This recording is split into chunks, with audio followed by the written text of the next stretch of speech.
Hi dears, welcome back to my channel. അപ്പോൾ ഞങ്ങളുടെ അടുത്തുള്ള അമ്പലങ്ങളിലെല്ലാം ഉത്സവം തുടങ്ങുകയാണ്. അതിൻ്റെ ആദ്യത്തെ പടിയായിട്ട് മലയടി ശാസ്താംപാറ അമ്പലത്തിൽ, ഞാൻ ട്രിവാൻഡ്രം ഡിസ്ട്രിക്റ്റിൽ നമ്മുടെ വിതുര എന്ന് പറയുന്ന സ്ഥലത്ത് നിന്ന് അടുത്താണ് മലയടി എന്ന് പറയുന്നത്. അവിടെയായിട്ടാണ് ഈ അമ്പലം വരുന്നത്. ശാസ്താംപാറ ഫുള്ള് ഒരു പാറയുടെ ഇടയ്ക്കാണ് ഈ അമ്പലം ഇരിക്കുന്നത്.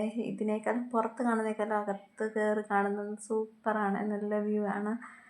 അമ്പലം പാറയ്ക്കകത്താണ് വെച്ചേക്കുന്നത്. അപ്പോൾ ഇവിടെ ഇന്ന് അന്നദാനം ഉണ്ട്. അങ്ങനെ ഞാനും വല്യമ്മയും കൂടെ അന്നദാനം കഴിക്കാനായിട്ട് വന്നേ. അപ്പം ഞാൻ വിചാരിച്ച് വീഡിയോ ആയിട്ട് എടുത്തിടാമെന്ന്, അമ്പലത്തിൻ്റെ വീഡിയോ അങ്ങനെ എടുത്തതാണ്. ശരിക്കും ആൾക്കാരുണ്ടായിരുന്നേ അന്നദാനം കഴിക്കാനായിട്ട്. ഇതിൻ്റെ മുകളിൽ ഒരു പാറ ഉണ്ടോ നിങ്ങൾ? അവിടെയാണ് ചിറ്റിപ്പാറ എന്ന് പറയില്ലേ, ആ സ്പോട്ട് വരുന്നത്. ഇനി ഉത്സവത്തിൻ്റെ ആ ഡേ വരെ അന്നദാനം കാണും. വൈകിട്ടും ഉണ്ട് ഫുഡ്, ഇവിടെ അന്നദാനം കൊടുക്കുന്നുണ്ട്. ശരിക്കും ആൾക്കാരാണ് വന്ന് കഴിക്കുന്നത്. അങ്ങനെ ഞാനും വല്യമ്മയും കഴിച്ചിട്ട് തിരിച്ച് വീട്ടിലേക്ക് പോയി.